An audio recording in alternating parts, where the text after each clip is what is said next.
बिस्मिल्लाहिर्रहमानिर्रहीम। अस्सलाम वालेकुम नाजरीन। खेल के मैदान से ताज़ा तरीन अपडेट शाहनवाज धानी की लेकर आपकी खिदमत में हाजिर हुए हैं। तमाम दोस्तों से गुजारिश है कि हमारे चैनल को सब्सक्राइब कर दें, साथ खड़े बेल आइकन को भी प्रेस कर दें। आइए अब चलते हैं तफसील की जानिब।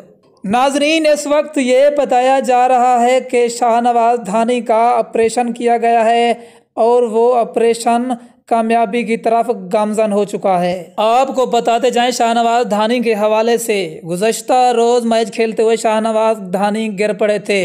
गिरते ही उनके नाक में ज़ोरदार चोट लगी थी, जिसकी वजह से शाहनवाज धानी बुरी तरह ज़ख्मी हो गए थे। अब अल्लाह ताला के फजलो करम से शाहनवाज धानी का ऑपरेशन हो चुका है और मुकम्मल तौर पर फिट बताए जा रहे हैं। अगली वीडियो का इंतज़ार कीजिए। अब तक की वीडियो इतना ही काफ़ी। हमें दीजिए इजाज़त। आप लोगों का रहे अल्लाह नेगेबान।